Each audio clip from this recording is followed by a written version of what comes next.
ಬ್ರಹ್ಮಾನಂದಂ ಪರಮಸುಖದಂ ಕೇವಲಂ ಜ್ಞಾನಮೂರ್ತಿಂ ದ್ವಂದ್ವಾತೀತಂ ಗಗನಸದೃಶಂ ತತ್ವಮಸ್ಯಾದಿ ಲಕ್ಷ್ಯಂ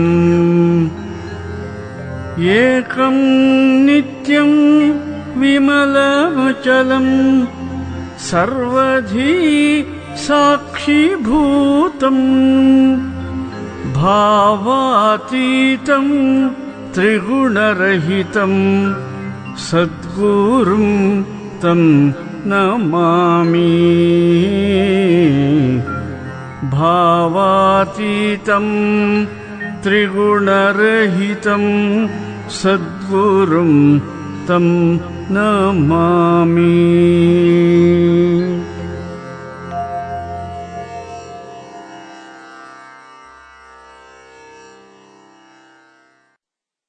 ಶಂಕರಂ ಶಂಕರಾಚಾರ್ಯಂ ಕೇಶವಂ ಬಾದರಾಯಣಂ ಸೂತ್ರಭಾಷ್ಯಕೃತೌ ವಂದೇ ಭಗವಂತೌ ಪುನಃ ಪುನಃ. ಭಾರತೀ ಕರುಣಾಪಾತ್ರಂ ಭಾರತೀ ಪದಭೂಷಣಂ ಭಾರತೀ ಪದಮಾರೂಢಂ ಭಾರತೀ ತೀರ್ಥಮಾಶ್ರಯೇ. ವಿದ್ಯಾ ವಿನಯ ಸಂಪನ್ನಂ ವೀತರಾಗಂ ವಿವೇಕಿನಂ ವಂದೇ ವೇದಾಂತ ತತ್ವಜ್ಞಂ ವಿಧುಶೇಖರ ಭಾರತೀಂ. ಶ್ರುತಿ ಸ್ಮೃತಿ ಪುರಾಣಾನಾಂ ಆಲಯಂ ಕರುಣಾಲಯಂ ನಮಾಮಿ ಭಗವತ್ಪಾದ ಶಂಕರಂ ಲೋಕಶಂಕರಂ. ವಂದೇ ತಂ ಸಚ್ಚಿದಾನಂದಂ ಯತಿವರ್ಯಂ ಮಹಾಮತಿಂ ವೇದ ವೇದಾಂತ ಸಾರಜ್ಞಂ ಸದ್ಗುರುಂ ಪ್ರಣತೋಸ್ಮ್ಯಹಂ ಶ್ರೀಗುರುಂ ಪ್ರಣತೋಸ್ಮ್ಯಹಂ. ಸದಾಹಂ ಸಂಪ್ರದಾಯಜ್ಞಂ ಸಂಯಮೀಂದ್ರಂ ಸದಾಶ್ರಯಂ ಸದ್ಗುರುಂ ಸಚ್ಚಿದಾನಂದಂ ಸದಾಚಾರಂ ಸಮಾಶ್ರಯೇ. ಶ್ರೀಮಚ್ಛಂಕರ ಭಗವತ್ ಪೂಜ್ಯ ಪಾದ ಮಹಾಸದ್ಗುರುಭ್ಯೋ ನಮಃ. ಶ್ರೀ ಶ್ರೀ ಸಚ್ಚಿದಾನಂದೇಂದ್ರ ಸರಸ್ವತಿ ಸದ್ಗುರು ಪಾದುಕಾಭ್ಯಾಂ ನಮಃ. ಗೌಡಪಾದಂ ಮಹಾಪ್ರಾಜ್ಞಂ ಶಂಕರಂ ಚ ಜಗದ್ಗುರುಂ ಸುರೇಶ್ವರಂ ಚ ತಚ್ಚಿಷ್ಯಂ ಸಚ್ಚಿದಾನಂದಮಾಶ್ರಯೇ. ಶಂಕರಾಚಾರ್ಯ ಸಚ್ಚಿಷ್ಯಂ ಜ್ಞಾನಿರಾಜಂ ತಪಸ್ವಿನಂ ನೈಷ್ಕರ್ಮ್ಯ ಸಿದ್ಧಿಕರ್ತಾರಂ ಸುರೇಶ್ವರಮಹಂ ಭಜೆ. ನಮೋ ನಮಃ ಸುರೇಶ್ವರಾಚಾರ್ಯ ಪಾದುಕಾಭ್ಯಾಂ. ಓಂ ಶಾಂತಿ ಶಾಂತಿ ಶಾಂತಿ. ಸದ್ಗುರು ಭಕ್ತರು, ಭಗವದ್ ಭಕ್ತರು, ವೇದಾಂತಿಗಳು, ವೇದಾಂತ ಪ್ರಿಯರು, ಮುಮುಕ್ಷುಗಳು ಆಗಿರುವ ತಮ್ಮೆಲ್ಲರಿಗೂ ಇಂದಿನ ಸುಪ್ರಭಾತವನ್ನು ಹೇಳುತ್ತಾ, ಇಂದು ಕ್ರೋಧಿನಾಮ ಸಂವತ್ಸರದಲ್ಲಿ ಉತ್ತರಾಯಣ ಗ್ರೀಷ್ಮ ಋತು ಜ್ಯೇಷ್ಠ ಮಾಸ ಕೃಷ್ಣ ಪಕ್ಷ ಪಂಚಮಿ ತಿಥಿ ಬುಧವಾರ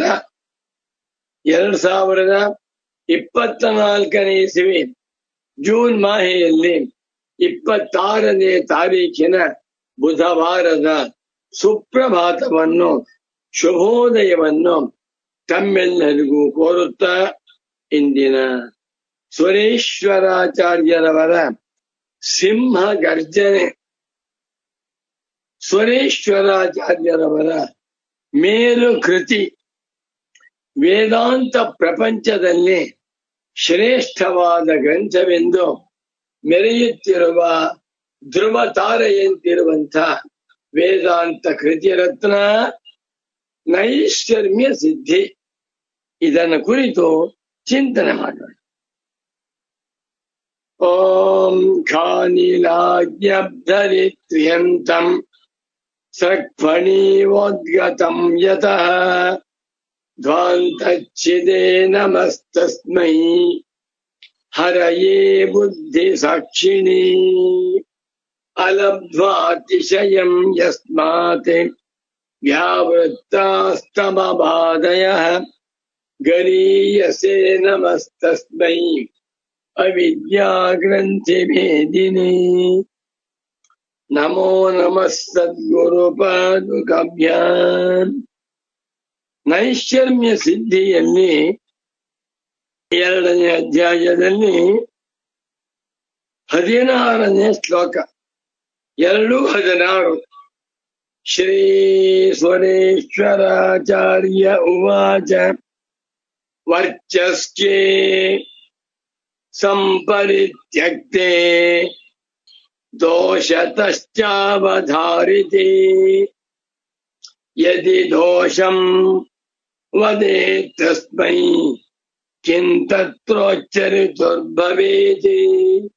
ಓಂ ಶಾಂತಿ ಶಾಂತಿ ಶಾಂತಿ. ಇದಕ್ಕೆ ಅಲಂಕಾರ ಶಾಸ್ತ್ರದಲ್ಲಿ ಹೆಸರು ನೀಚೋಪಮ. ಇಂಥ ನೀಚೋಪಮನ್ ಕೊಡಬಾರದು. ಆದರೂ ಕೂಡ ಭಗವತ್ಪಾದ ಸ್ವರೇಶ್ವರಾಚಾರ್ಯರವರು ಈ ದೇಹದಿಂದ ಪ್ರಾರಂಭ ಮಾಡಿಕೊಂಡು ಬುದ್ಧಿಯವರೆಗಿರುವ ಕಾರ್ಯಕಾರಣ ಸಂಘಾತಕ್ಕೆ ವರ್ಚಸ್ಕ ಉದಾಹರಣೆ ಕೊಡ್ತಾ ಇದ್ದಾರೆ. ತಿರಸ್ಕಾರ ಬುದ್ಧಿಯವರಲ್ಲಿ ದೇಹದ ವಿಷಯದಲ್ಲಿ ಮುಮುಕ್ಷ ಜನಗಳಿಗೆ ಅನಾದರ ಉಂಟಾಗಲಿ ಎನ್ನುವಂತಹ ದೃಷ್ಟಿಯಿಂದ ವರ್ಚಸ್ಕದ ಉದಾಹರಣೆ ಕೊಡ್ತಾ ಇದ್ದಾರೆ. ಇದನ್ನ ಹೇಳುವುದಕ್ಕೆ ಬೇಜಾರು, ಕೇಳ್ತಾ ಇದ್ರೆ ವಾಂತಿ ಬರುತ್ತೆ. ಆದರೂ ಶರೀರವನ್ನು ಮಾತ್ರ ನಾವು ಅಂತ ಮಾಡಿಕೊಂಡಿದ್ದೇವೆ. ಇದು ಭಗವಂತನ ಮಾಯಾ. ಪದಚ್ಛೇದವನ್ನು ಮಾಡ್ತೇನೆ. ವರ್ಚಸ್ಕೆ ಸಂಪರಿತ್ಯಕ್ತೆ ದೋಷತಶ್ಚ ಅವಧಾರಿತೆ ಯದಿ ದೋಷಂ ವದೇತ್ ತಸ್ಮೈ ಕಿಂ ತತ್ರ ಉಚ್ಚರಿತುರ್ಭವೇತ್. ವರ್ಚಸ್ಕೆ ಸಂಪರಿತ್ಯಕ್ತೆ ದೋಷತಃ ಚ ಅವಧಾರಿತೆ ಯದಿ ದೋಷಂ ವದೇತ್ ತಸ್ಮೈ ಕಿಂ ತತ್ರ ಉಚ್ಚರಿತು ಭವೇತಿ. 13 ಪದಗಳಿಂದ ಸಿದ್ಧವಾಗಿರುವ ದಿವ್ಯ ಮಂಗಳ ಶ್ಲೋಕವಿದು. ಅನ್ವಯ ಹೇಳ್ತೇನೆ. ವರ್ಚಸ್ಕೆ ಸಂಪರಿತ್ಯಕ್ತೆ ಸತಿ ಚ ದೋಷತಃ ವರ್ಚಸ್ಕೆ ಅವಧಾರಿತೆ ಸತಿ ತಸ್ಮೈ ಯದಿ ಕಶ್ಚಿತ್ ದೋಷಂ ವದೇತ್ ತತ್ರ ಉಚ್ಚರಿತುಃ ಕಿಂ ಭವೇತ್. 13 ಪದಗಳಿಂದ ಸಿದ್ಧವಾಗಿರುವ ಶ್ಲೋಕವಿದು. ವರ್ಚಸ್ಕೆ ಸಂಪರಿತ್ಯಕ್ತೆ ಸತಿ, ಮಲವನ್ನ ಸಂಪೂರ್ಣವಾಗಿ ಬಿಟ್ಟ ಮೇಲೆ, ಮಲ ವಿಸರ್ಜನೆ ಯಾವ ಹೋಯ್ತು, ಬಂದ್ಬಿಟ್ಟ ಇವನು, ಸ್ನಾನವನ್ನು ಮಾಡಿ ವಿಭೂತಿ ಹಾಕೊಂಡು ಮಡಿ ಬಟ್ಟೆ ಉಟ್ಕೊಂಡ. ಆ ಮಲದ ಬಗ್ಗೆ ಯೋಚನೆಯೇ ಇಲ್ಲ. ಸಂಪರಿತ್ಯಕ್ತ ಮಲ ವಿಸರ್ಜನೆ ಆಯ್ತು, ಈ ಕಡೆ ಬಂದ್ಬಿಟ್ಟ, ಮರ್ತು ಬಿಟ್ಟ. ಮತ್ತು ದೋಷತಶ್ಚಾವಧಾರಿತೆ, ಅದು ಮಲ ದೋಷ, ಅದನ್ನು ಮತ್ತೆ ನೋಡಬಾರದು, ಹೊಲಸು ಕೆಟ್ಟ ವಾಸನೆ ಎನ್ನುವುದನ್ನ ಅವಧಾರಿತೆ ನಿಶ್ಚಯ ಮಾಡ್ಕೊಂಡಿದ್ದಾನೆ. ಮಲ ವಿಸರ್ಜನೆ ಮಾಡಿಬಿಟ್ಟ, ಈ ಕಡೆ ಬಂದ್ಬಿಟ್ಟ, ಪುನಃ ನೋಡಕ್ಕೆ ಇಷ್ಟಪಡ್ತಾ ಇಲ್ಲ. ಮಲ ಅದು ಮಲ ಎಂದರೆ ದೋಷ, ಅಸತ್ಯ, ಅಮೇಜ್ಯ, ಅದನ್ನ ನೋಡಬಾರದು ಎಂದು ನಿಶ್ಚಯವನ್ನು ಮಾಡ್ಕೊಂಡ್ಬಿಟ್ಟು ಕೆಲಸ ಮುಗಿದಾಯ್ತು. ಅದನ್ನು ಕಳಿಸ್ಕೊಂಡ್ಬಿಟ್ಟ. ಈಗ ಯಾರಾದರೂ ಬಂದು ಆ ಮಲವನ್ನ ನೋಡಿ ಆ ಮಲದ ವಿಷಯದಲ್ಲಿ ದೋಷಂ ವದೇತಿ, ದೋಷವನ್ನು ಹೇಳಿದರೆ, ನೀ ಮಲ ವಿಸರ್ಜನೆ ಮಾಡಿದ್ದಲ್ಲ, ಅದು ಗಮನಾಥ ಬರ್ತಾ ಇದೆ, ಮಳ ಕೆಟ್ಟ ವಾಸನೆ ಬರ್ತಾ ಇದೆ, ಅದರಲ್ಲಿ ಇಂತಿಂತ ದೋಷವಿದೆ ಅಂತ ಹೇಳಿ ಆ ಮಲವನ್ನ ಕುರಿತು ಯಾರಾದರೂ ಪುಣ್ಯಾತ್ಮರು ದೋಷವನ್ನ ಹೇಳಿದರೆ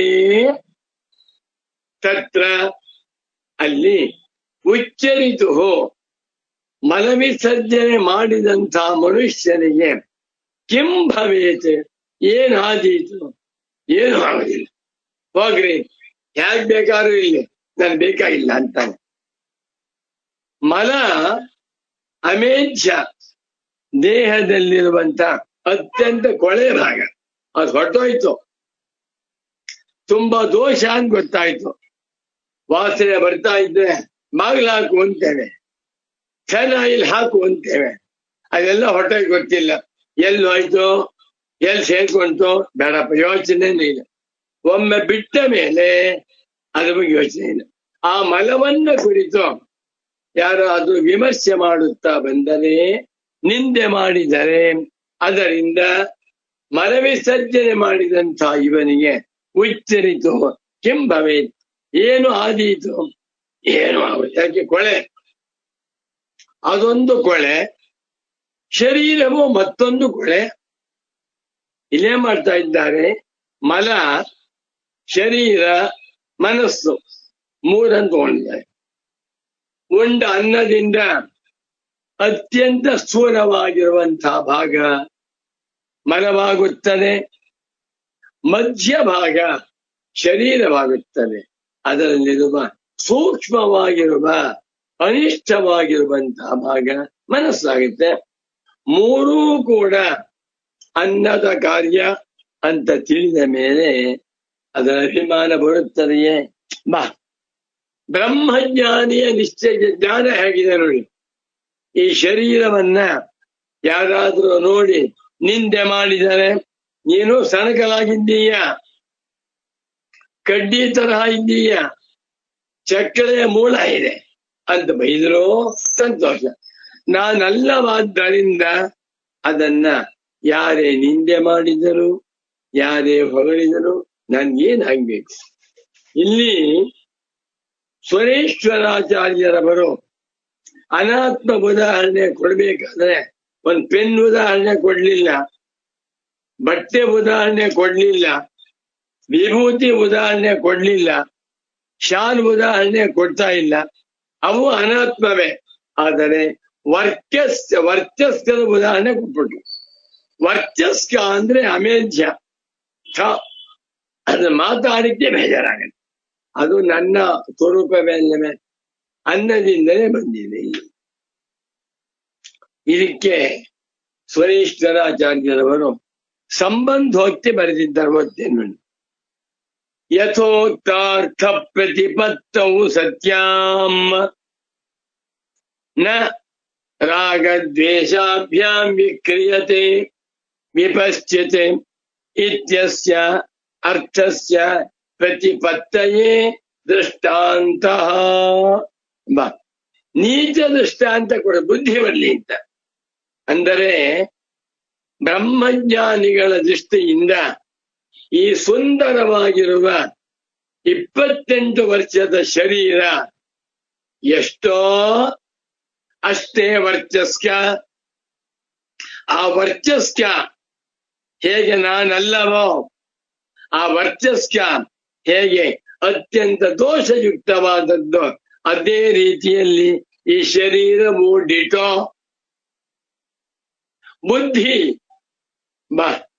ಬುದ್ಧಿಯಿಂದ ನೊಬಪ್ಪಿಸೋತಾರೆ, ಬುದ್ಧಿಯಿಂದ ನೂರಾರು ಪ್ರಶಸ್ತಿಗಳಿಗೆ ಭಾಜನರಾಗುತ್ತಾರೆ, ಬುದ್ಧಿಯಿಂದ ಪ್ರಪಂಚವನ್ನು ವಿಮರ್ಶೆ ಮಾಡ್ತಾರೆ, ಬುದ್ಧಿಯಿಂದ ಬ್ರಹ್ಮಜ್ಞಾನವನ್ನು ಹೊಂದುತ್ತಾರೆ. ಬುದ್ಧಿ ಅತ್ಯಂತ ಶ್ರೇಷ್ಠವಾಗಿರುವಂತಹ ತತ್ವ ಇರಬಹುದು, ಆದರೂ ಬುದ್ಧಿಯೂ ಕೂಡ ಮನಕ್ಕೆ ಸಮಾನವಾಗಿದೆ. ಯಾವ ಅರ್ಥದಲ್ಲಿ? ಅನಾತ್ಮ ಎನ್ನುವ ಅರ್ಥದಲ್ಲಿ. ಸ್ಥೂಲ ಶರೀರ, ಸೂಕ್ಷ್ಮ ಶರೀರ ಎರಡೂ ಅನಾತ್ಮವೇ. ಯಥೋಕ್ತಾರ್ಥ ಪ್ರತಿಪತ್ತೌ, ಹಿಂದೆ ಹೇಳಿರುವಂತ ಅರ್ಥವನ್ನ ತಿಳ್ಕೊಂಡ್ಬಿಟ್ರೆ ಏನಂತ, ಶರೀರಾದಿಗಳು ನಾನಲ್ಲ ಅನ್ನುವಂತ ವಿವೇಕ ಉಂಟಾಗಿ ಬಿಟ್ಟರೆ ಅವನು ರಾಗದ್ವೇಷಾಭ್ಯಾಂ ನ ವಿಕ್ರಿಯತೆ, ರಾಗದ್ವೇಷಗಳಿಂದ ವಿಕಾರಕ್ಕೆ ಒಳಗಾಗುವುದಿಲ್ಲ. ಈ ಶರೀರವನ್ನ ಯಾರಾದರೂ ರಾಗ ಹೊಗಳಿದ್ರೆ ಉಬ್ಬುವುದಿಲ್ಲ. ಶರೀರವನ್ನ ಯಾರಾದ್ರೂ ಶರೀರ ನೋಡಕ್ಕಾಗ್ತಾ ಇಲ್ಲ, ಮೈಯೆಲ್ಲ ಕಜ್ಜಿ ಇದೆ, ನಿನಗೆ ತೊನ್ನಾಗಿರ್ತೋ ನೋಡಕ್ಕಾಗಲ್ಲ ಅಂತ ನಿಂದೆ ಮಾಡಿದರು ಬ್ರಹ್ಮಜ್ಞಾನಿ ನ ವಿಕ್ರಿಯತೆ. He is never perturbed, never disturbed. ಮಲ ಏನು? ಅದೂ ಒಂದ್ ಮಲ, ದೇಹವೂ ಮಲ. ವಿಪಶ್ಚಿತೆ, ಬ್ರಹ್ಮಜ್ಞಾನಿ ಆಗ್ಬೇಕಾದಿಲ್ಲ, ಬುದ್ಧಿವಂತನಾದ ಸಾಕು. ಸ್ವಲ್ಪ ವಿವೇಕಿಯಾಗಿ ಬುದ್ಧಿವಂತನಾಗಿರುವಂತಹ ಮನುಷ್ಯ ರಾಗದ್ವೇಷಗಳಿಂದ ಖಂಡಿತ ನ ವಿಕ್ರಿಯತೆ, ವಿಕಾರಕ್ಕೊಳಗಾಗುವುದಿಲ್ಲ. ಇತ್ಯಸ್ಯ ಅರ್ಥಸ್ಯ ಪ್ರತಿಪತ್ತಯೇ, ಈ ಅರ್ಥವನ್ನ ತಿಳಿಸುವುದಕ್ಕಾಗಿ ಈಗ ದೃಷ್ಟಾಂತವನ್ನು ಕೊಡ್ತಾ ಇದ್ದಾರೆ.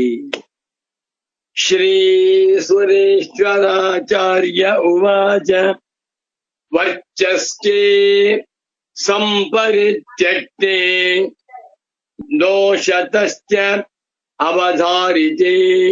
ಇದು ನಿಶ್ಚಯ ಜ್ಞಾನವಾಯಿತು. ಜ್ಞಾನ ಉಂಟಾಗಿ ಬಿಟ್ಟ ಮೇಲೆ ಏನು ಬ್ರಹ್ಮಜ್ಞಾನಿ ಆಗ್ಬೇಕಾದ್ದಿಲ್ಲ. ಈ ಶರೀರವು ಮಲಕ್ಕೆ ಸಮಾನವಾಗಿದೆ. ಹೇಗೆ? ಅನ್ನದ ಕಾರ್ಯವಾದ್ದರಿಂದ ನೋಡಿ, ಅಕ್ಕಿ ಅಂತಿದೆ, ಅಕ್ಕಿಯ ಕಾರ್ಯ ಚಿತ್ರಾನ್ನ, ಅಕ್ಕಿಯ ಕಾರ್ಯ ಮೊಸರನ್ನ, ಅಕ್ಕಿಯ ಕಾರ್ಯ ಮಂಡಕ್ಕಿ, ಅಕ್ಕಿಯ ಕಾರ್ಯ ಅವಲಕ್ಕಿ.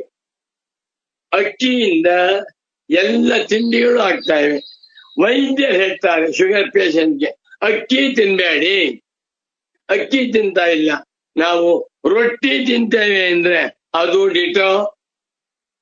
ಅಕ್ಕಿ ತರಿಯಿಂದ ಆಗಿರುವಂತ ಇಡ್ಲಿ ತಿಂತೇವೆ ಅಂದ್ರೆ ಅದು ಡಿಟೋ. ಅಕ್ಕಿಯಿಂದ ಸಿದ್ಧವಾಗಿರುವ ಯಾವ ಪದಾರ್ಥಗಳು ಎಲ್ಲವೂ ಅಕ್ಕಿಯ ಕಾರ್ಯ.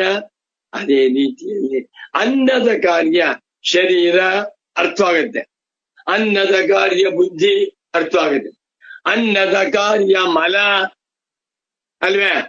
ನೀವು ಅನ್ನವನ್ನೇ ತಿನ್ನದೆ ಹೋದರೆ ಮಲ ವಿಸರ್ಜನೆ ಆಗೋದಿಲ್ಲ. ಯೋಗಿಗಳಿಗೆ ಮಲ ವಿಸರ್ಜನೆ ತಿಂಗಳು ಒಂದ್ಸಲ ಆಗತ್ತೆ, ಅದು ಚೂರಾಗತ್ತೆ. ಯಾಕೆ? ಆಹಾರವನ್ನೇ ತೊಳೆದ ವಾಯು ಆಹಾರರಾಗಿ ಗಾಳಿಯನ್ನು ಕುಡ್ಕೊಂಡು ಇರುವಂತಹ ಯೋಗಿಗಳಿಗೆ ಮಲ ವಿಸರ್ಜನೆ ಆಗುವುದಿಲ್ಲ.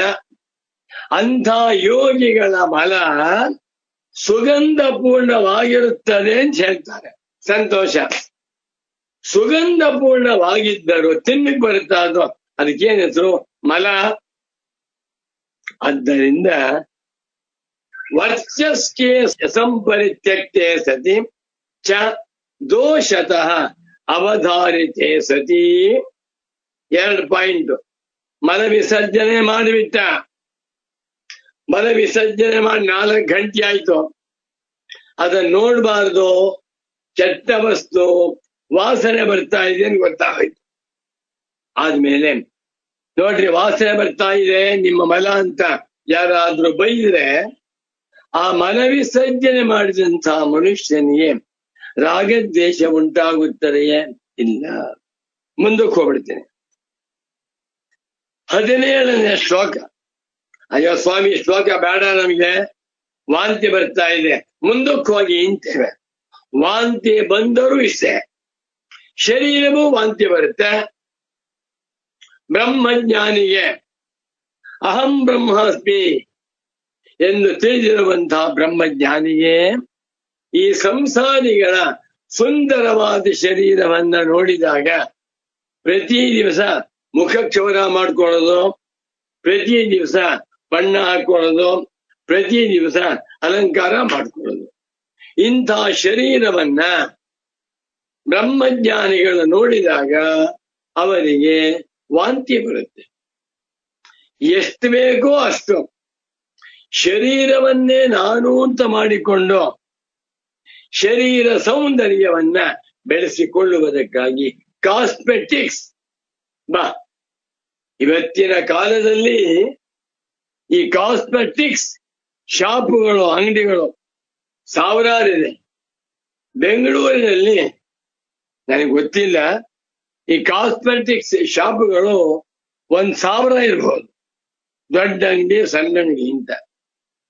ಎಲ್ಲ ಏನು? ಶರೀರ ಸೌಂದರ್ಯ ವರ್ಧಕ. ಏನ್ ವರ್ಧಕ? ಆಮೇಧ್ಯವನ್ನ ಎಷ್ಟೇ ನೀವು ವರ್ಣನೆ ಮಾಡಿ ಅಲಂಕಾರ ಮಾಡಿದ ಆಮೇಧ್ಯ ಅಲ್ವೇ ಶರೀರವೂ ಅಷ್ಟೆ. ಶರೀರದಿಂದ ಬೆವರು, ಶ್ರೀರಾಮಚಂದ್ರ, ದೇಹದಿಂದ ಸಿಂಬಳ, ಬಾಯಿನಿಂದ ಜೊಲ್ಲು, ಕಣ್ಣುಗಳಿಂದ ಗುಗ್ಗೆ, ಕಿವಿಗಳಿಂದ ಗುಗ್ಗೆ, ಇನ್ನು ಉಪಸ್ಥ ಇಂದ್ರಿಯದಿಂದ ಮತ್ತೊಂದು ಮಲಮೂತ್ರ. ರಾಮ್ ರಾಮ್ ರಾಮ್, ಪಾಯು ಉಪಸ್ಥಗಳೇ. ಇದನ್ನ ನೋಡ್ತಾ ಇದ್ರೆ ಏನ್ ಶರೀರವಿದು?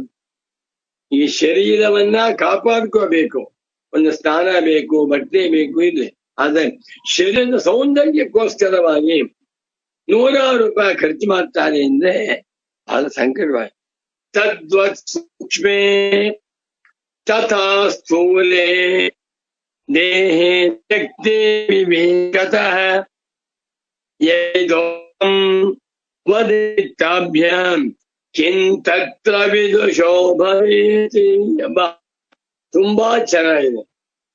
ಓಂ ಶಾಂತಿ ಶಾಂತಿ ಶಾಂತಿ.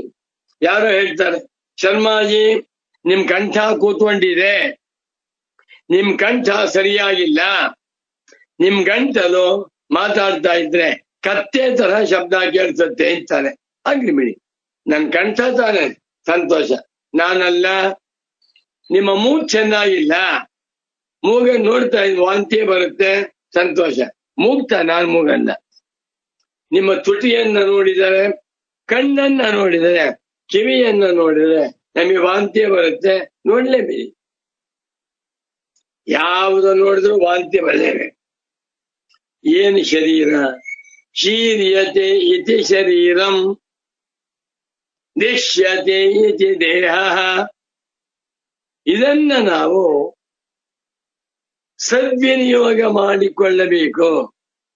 ಇಂಥ ಶರೀರವನ್ನ ಇಟ್ಟುಕೊಂಡು ಬಳಸಿಕೊಂಡು ಬ್ರಹ್ಮಜ್ಞಾನ ಪ್ರಾಪ್ತಿಗಾಗಿ ಪ್ರಯತ್ನ ಮಾಡಬೇಕು.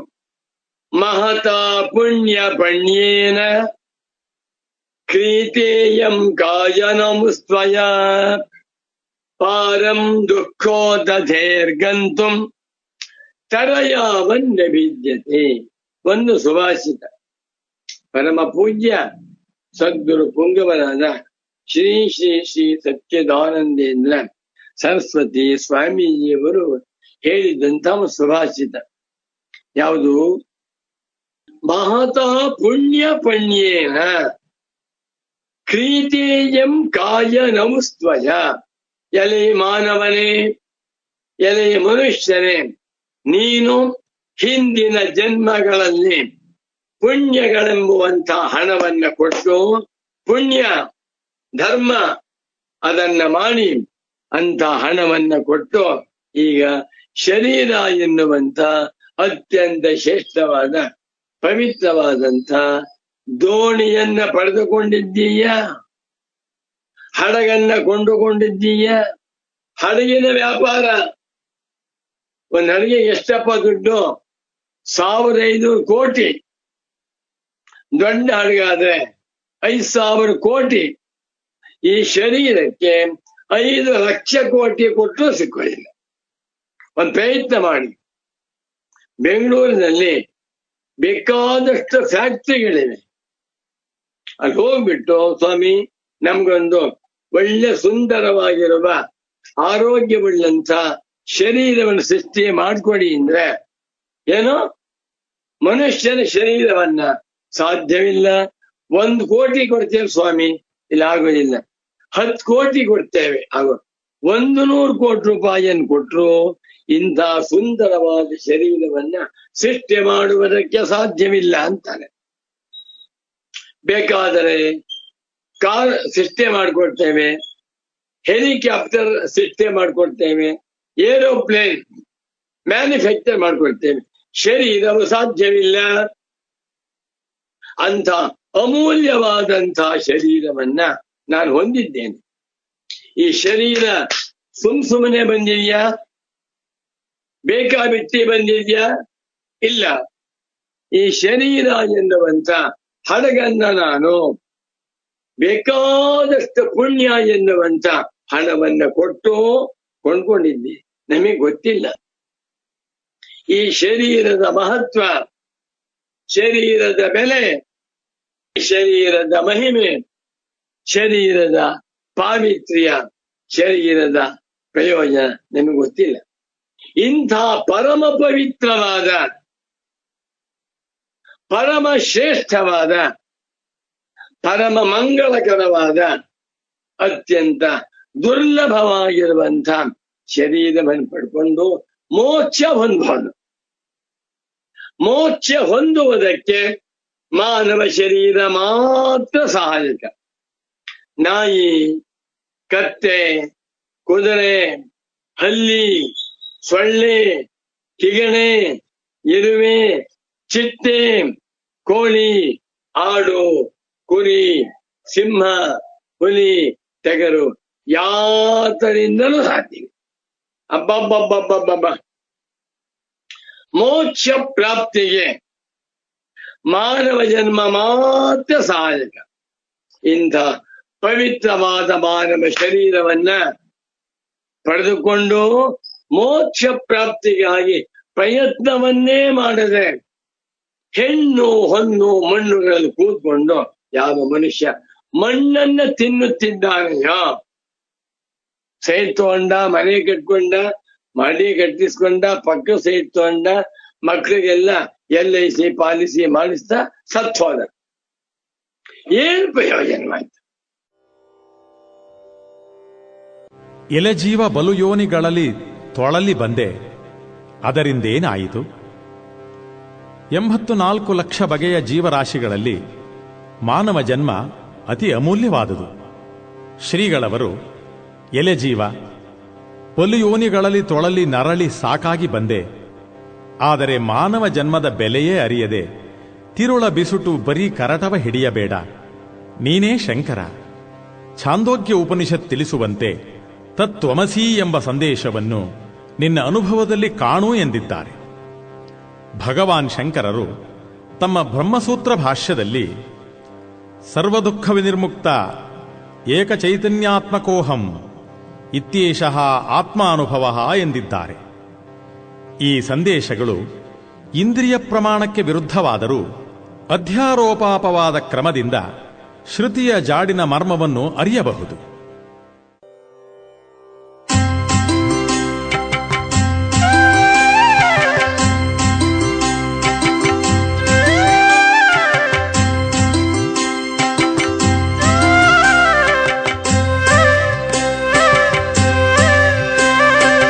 ಎಲೆ ಜೀವ ಬಲು ಯೋನಿಗಳಲ್ಲಿ ತೊಳಲಿ ಬಂದೆ, ಅದರಿಂದೇನಾಯಿತು? ಎಲೆ ಜೀವ ಬಲು ಯೋನಿಗಳಲ್ಲಿ ತೊಳಲಿ ಬಂದೆ, ಅದರಿಂದ ತಿಳಿವಿನ ನರ ಜನ್ಮ ಕಿಳಿ ತಂದೆ ಕಡೆಗೆ ಗಲದರಿಂಗೇನಾಯಿತು ತಿಳಿವಿನ ನರ ಜನ್ಮ ಕಿಳಿ ತಂದೆ ಕಡೆಗೆ ಗಲದರಿಂಗೇನಾಯಿತು ಅದರಿಂಗೇನಾಯಿತು ಅದರಿಂಗೇನಾಯಿತು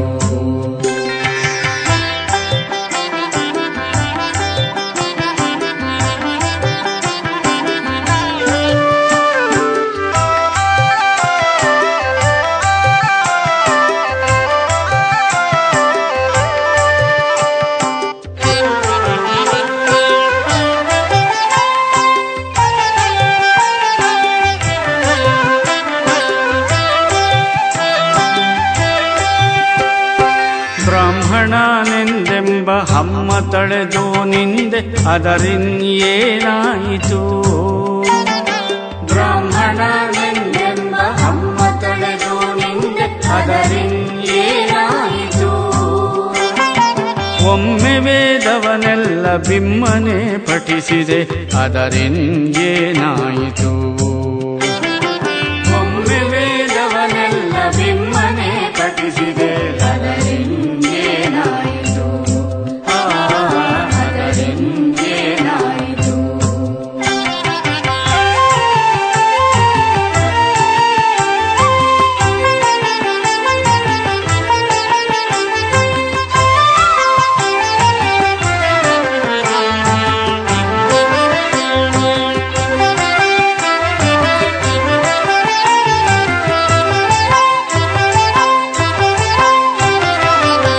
ಕಾವ್ಯಶಾಸ್ತ್ರಕ್ಕೆಲ್ಲ ಸುವ್ಯಾಖ್ಯೆಯಾಗೈದೆ ಅದರಿನ್ಯೇನಾಯಿತು ಕಾವ್ಯಶಾಸ್ತ್ರಕ್ಕೆಲ್ಲ ಸುವ್ಯಾಖ್ಯೆಯಾಗೈದೆ ಅದರಿನ್ಯೇನಾಯಿತು ಶ್ರಾವ್ಯಗೀತವ ಚಿತ್ರ ದಿವ್ಯ ಶಿಲ್ಪವ ಕಲ್ತೆ ಅದರಿಂಗೇನಾಯಿತು ಶ್ರಾವ್ಯಗೀತವ ಚಿತ್ರ ದಿವ್ಯ ಶಿಲ್ಪವ ಕಲ್ತೆ ಅದರಿಂಗೇನಾಯಿತು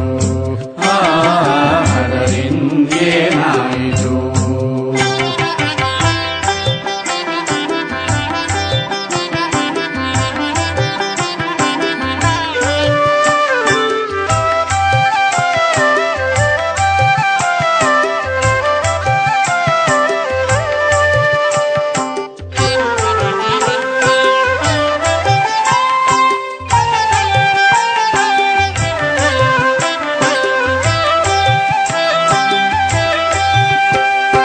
ವನಕೈರಿ ತಪದಲ್ಲಿ ತನುವ ದಂಡಿಸಿ ನಿಂದೆ ಅದರಿನ್ಯೇನಾಯಿತು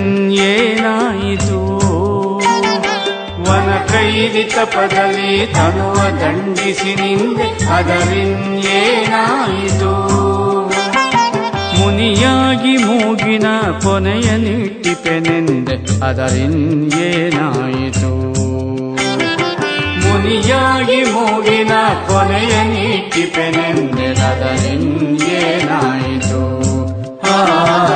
ಅದರಿಂಗೇನಾಯಿತು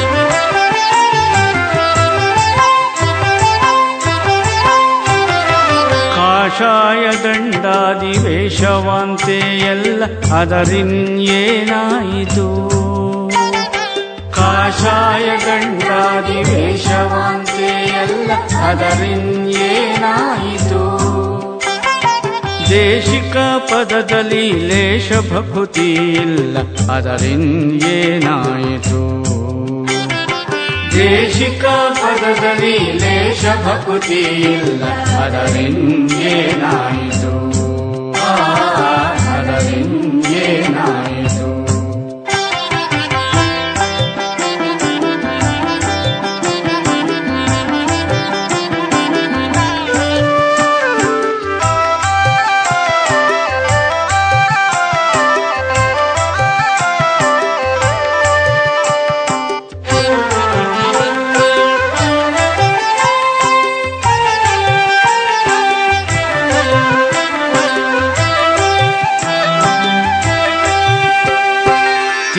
ಬಿಸುಟು ಬರೀ ಕರಟವ ಹಿಡಿದೆನಿ ಅದರಿನ್ಯೇನಾಯಿತು.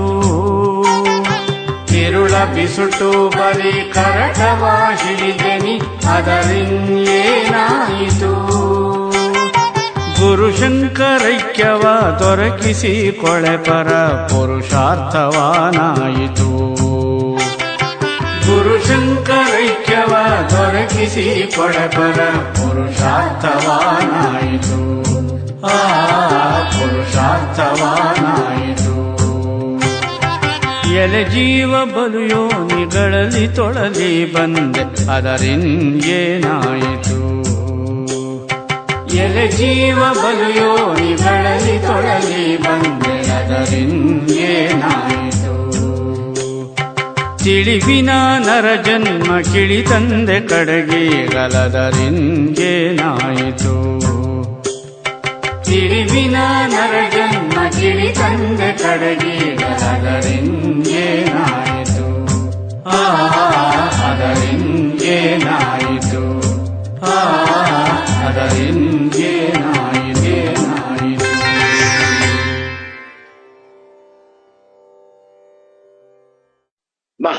ಆದ್ದರಿಂದ ಇಂಥ ಪವಿತ್ರವಾದ ಮಾನವ ಶರೀರವನ್ನ ಪಡೆದಿರುವ ಎಲ್ಲ ಮಾನವರು ಕೂಡ ಆದಷ್ಟು ಬೇಗನೆ ಮೋಕ್ಷ ತೀರವನ್ನು ಸೇರ್ಕೊಂಡ್ಬೇಕು. ಈ ಹಡಗನ್ನು ಉಪಯೋಗಿಸ್ಕೊಂಡು ವೇದಾಂತ ವಿಚಾರವನ್ನ ಮಾಡು. ನಮಗೇನು ವೇದಾಂತ ಗೊತ್ತಿಲ್ವಲ್ಲ ಅಂದ್ರೆ ಉಪನ್ಯಾಸ ಕೇಳ್ತವ. ನಮ್ಗೇನು ಅರ್ಥವಾಗ್ತಾ ಇಲ್ವಲ್ಲ ಅಂದ್ರೆ 100 ಸಲ ಉಪನ್ಯಾಸವನ್ನು ಕೇಳು, ಗ್ರಂಥವನ್ನು ಓದು. ಮಹಾತ್ಮರು ಗ್ರಂಥ ರಚನೆ ಮಾಡ್ತಾ ಇದ್ದಾರೆ. ಮಹಾತ್ಮರು ವೇದಾಂತ ಪ್ರವಚನವನ್ನು ಮಾಡ್ತಾ ಇದ್ದಾರೆ. ಮಹಾತ್ಮರು ವೇದಾಂತ ಜೀವನವನ್ನು ನಡೆಸುತ್ತಿದ್ದಾರೆ. ಅವರನ್ನು ಅನುಸರಿಸುತ್ತಾ ಅವರ ಉಪದೇಶಗಳನ್ನು ಶ್ರವಣ ಮಾಡುತ್ತಾ ವೇದಾಂತ ಗ್ರಂಥಗಳನ್ನ ಅಧ್ಯಯನ ಮಾಡಿ ಧನ್ಯರಾಗಬೇಕು. ನಮಗೆ ಪುರುಸತ್ತಿಲ್ಲ, ನಮ್ಗೆ ಅರ್ಥವಾಗುವುದಿಲ್ಲ, ಮಳೆ ಬರ್ತಾ ಇದೆ, ನಮ್ಗೆ ಆರೋಗ್ಯವಿಲ್ಲ, ಯಾವ ಕುಂಟ ನೆಪಗಳಿಗೂ ಬೆಲೆ ಇಲ್ಲ. ಅವೆಲ್ಲ ಬರೀ ಮೋಸದ ಮಾತುಗಳು.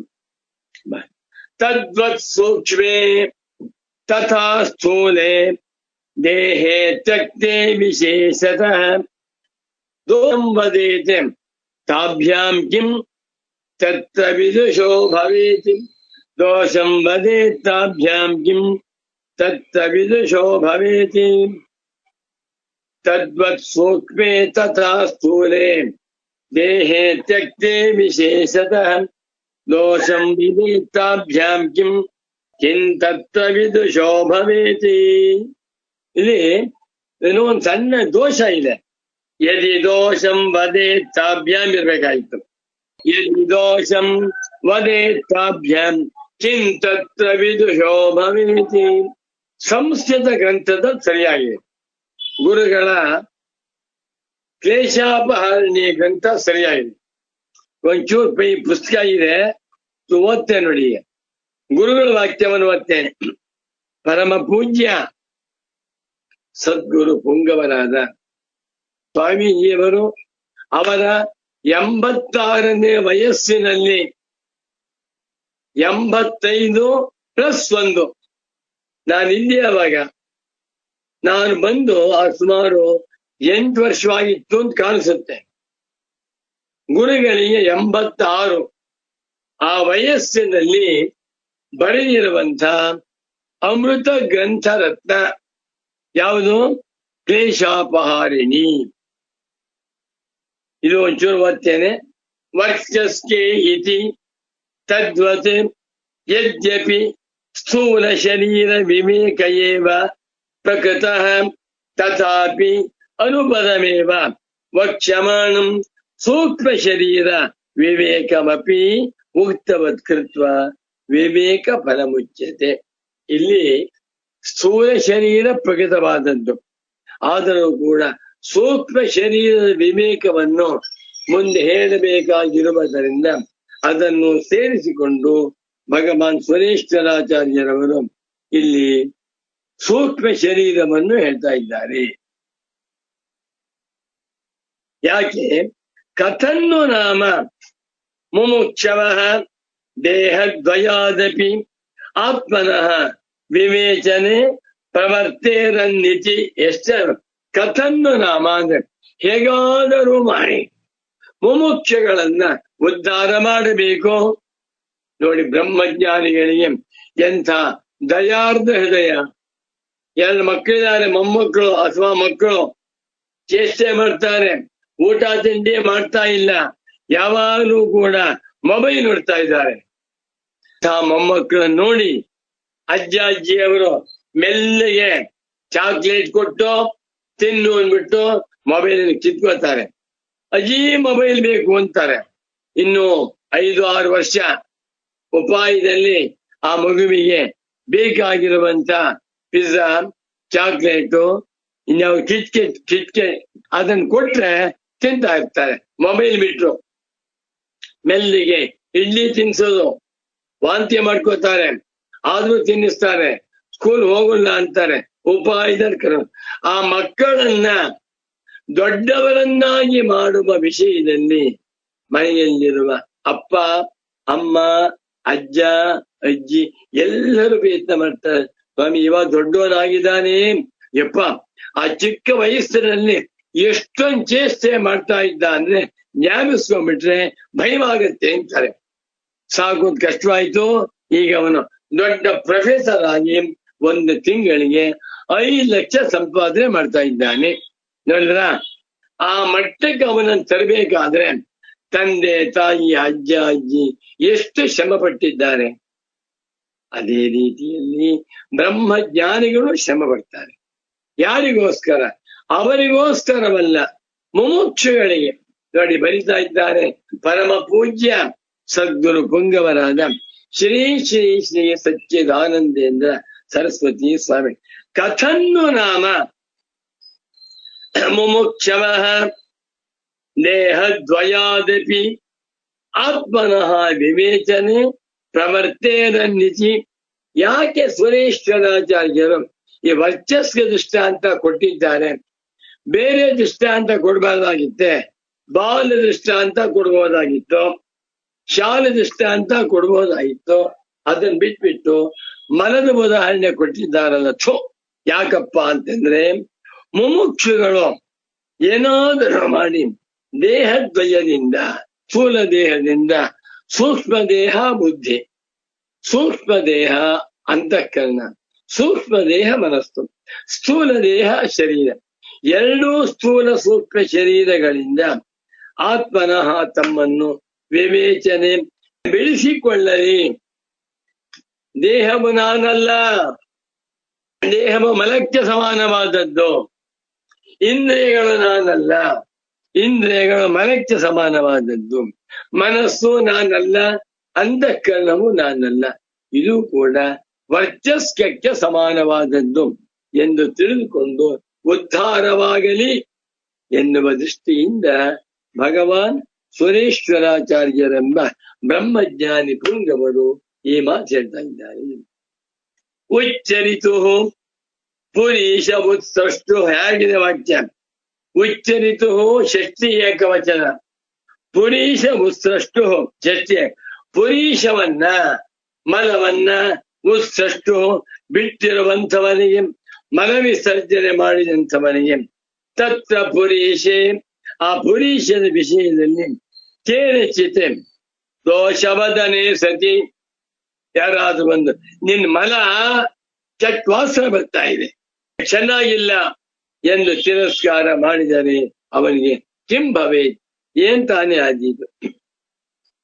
ನ ಕಿಮಪಿ ತಸ್ಯ ಛಿದ್ಯತೆ, ಅವನಿಗೆ ಮನಸ್ಸಿನಲ್ಲಿ ಯಾವ ವಿಕಾರವಾಗಿ. ತದ್ವತೆ, ಅದೇ ರೀತಿಯಲ್ಲಿ ದುಷ್ಟವರ್ಚಸ್ಕ ವಿವಿಕ್ತ ದೇಹ ಜ್ಞಾನಿನಃ ಯಥಾ ತದ್ದೋಷ ಕಥನ ಶ್ರವಣೇನ ನ ಕಿಂಚಿತ್ ಭವೇತೆ. ಬಾ, ಹೇಗಿದೆ ವಾಕ್ಯ? ಗುರುಗಳ ವಾಕ್ಯ ಓದ್ತಾ ಬಂದ್ರೆ ಸಂಸ್ಕೃತವೂ ಬಂದ್ಬಿಡಿ. ತಥೈವ ಸ್ಥೂಲ ಸೂಕ್ಷ್ಮ ದೇಹಾಭ್ಯಾಂ ಅನಾತ್ಮತ್ವೇನ ಪರಿತ್ಯಕ್ತಾಭ್ಯಾಂ ತೌ ಉದ್ದೇಶ್ಯ ಇತ್ಯರ್ಥ. ಹೇಗೆ ಪುರುಷವನ್ನ ವಿಸರ್ಜನೆ ಮಾಡಿ ಬಿಟ್ಟ ಮೇಲೆ ಅದರ ಬಗ್ಗೆ ಯಾರು ಏನೇ ದೋಷವನ್ನು ಹೇಳಿದರು, ಹೇಗೆ ರಾಗದ್ವೇಷವಿರಬದಿಲ್ಲವೋ ಅದೇ ರೀತಿಯಲ್ಲಿ ಸ್ಥೂಲ ದೇಹ, ಹಸಿ ದೇಹ, ಸೂಕ್ಷ್ಮ ದೇಹ, ಅಂತಃಕರಣ ಎರಡರಿಂದಲೂ ತನ್ನನ್ನ ಬಿಡಿಸಿಕೊಂಡು ತಾನಲ್ಲ ಎಂದು ತಿಳಿದುಕೊಂಡಿರುವಂತಹ ಬ್ರಹ್ಮಜ್ಞಾನಿಗೆ ಶರೀರವನ್ನು ಹೊಗಳಿದ್ರು, ಶರೀರವನ್ನು ತೆಗಳಿದ್ರು, ಏನೂ ಆಗ್ತದೆ. ನಾನಲ್ಲ. ಯದಿ ಕಶ್ಚಿತ್ ಏವಂ ವದೇತಿ ತತ್ರ ದೋಷವದನೆ ವಿದುಷಃ ದೇಹದ್ವಯಾತಿರಿಕ್ತಸ್ಯಾನ್ಯೇಕ್ತಂ ಆತ್ಮಾನಂ ಧ್ಯಾನತಃ ಕಿಂ ಭವೇತ್. ಸ್ಥೂಲ ದೇಹ, ಸೂಕ್ಷ್ಮ ದೇಹಗಳಿಂದ ತಮ್ಮನ್ನ ಬಿಡಿಸಿಕೊಂಡು ತಾನು ನಿತ್ಯ ಶುದ್ಧ, ನಿತ್ಯ ಬುದ್ಧ, ನಿತ್ಯ ಮುಕ್ತನಾಗಿರುವ ಸಚ್ಚಿದಾನಂದ ಸ್ವರೂಪನಾಗಿರುವ ಆತ್ಮ ಎಂದು ತಿಳಿದುಕೊಂಡಿರುವ ಬ್ರಹ್ಮಜ್ಞಾನಿಗೆ ಆ ದೇಹದ ವಿಷಯದಲ್ಲಿ ಯಾರಾದರೂ ಏನೇ ದೋಷವನ್ನು ಹೇಳಿದ್ದರೂ, ನನ್ನ ಶರೀರ ಚೆನ್ನಾಗಿಲ್ಲ, ನೀ ತುಂಬಾ ಉದ್ದಕ್ಕಿದೆಯಾ, ಒಂಟೆ ತರಹ ಇದೆಯಾ, ನೀ ತುಂಬಾ ಕುಳ್ಳಕ್ಕಿದೆಯಾ, ನೀ ಕುಬ್ಜ, ನೀನು ಕಪ್ಪಗಿದೆಯಾ, ಏನೇ ಹೇಳಿದರೂ ಕೂಡ ಹೇಳ್ಕೊಂಡು ಹೋಗಿ, ನಾನಲ್ಲ. ಈ ಶರೀರ ಎನ್ನುವಂತಹದ್ದು ವರ್ಚಸ್ಕ ಸಮಾನ ಎಂದು ತಿಳಿದಿರುವವನಿಗೆ ಕಿಂ ಭವೇತ್, ಏನ್ ತಾನೇ ಆದಿ. ನ ಕಿಮಪಿ ರಾಗದ್ವೇಷಾಧಿಕಂ ಭವೇತ್ ಇತ್ಯಭಿಪ್ರಾಯ. ಆ ಶರೀರವನ್ನ ಹೊಗಳಿದರೆ ರಾಗವಿಲ್ಲ, ಶರೀರವನ್ನ ತೆಗಳಿದರೆ ದೋಷವೂ ಇಲ್ಲ ಅಂತ ಅರ್ಥ. ಹೀಗೆ ದೇಹಾದಿಗಳನ್ನ ತಾನಲ್ಲ ಎಂದು ತಿಳಿದುಕೊಳ್ಳಬೇಕು. ಇದು ಮೋಕ್ಷಗಳಿಗೆ ಮೊಟ್ಟ ಮೊದಲನೆಯ ಹೆಜ್ಜೆ ಅಂತ ತೋರಿಸ್ತಾ ಇದ್ದಾರೆ. ಇಲ್ಲಿಗೆ ಇವತ್ತಿನ ಪ್ರವಚನವನ್ನ ಸಂಪನ್ನಗೊಳಿಸುತ್ತಾ ಶಂಕರಾಚಾರ್ಯ ಸಚ್ಚಿಷ್ಯಂ ಜ್ಞಾನಿರಾಜಂ ತಪಸ್ವಿನಂ ನೈಷ್ಕರ್ಮ್ಯ ಸಿದ್ಧಿಕರ್ತಾರಂ ಸುರೇಶ್ವರಮಹಂ ಭಜೆ. ನಮೋ ನಮಃ ಸುರೇಶ್ವರಾಚಾರ್ಯ ಪಾದುಕಾಭ್ಯಾಂ. ಓಂ ಶಾಂತಿ ಶಾಂತಿ ಶಾಂತಿ.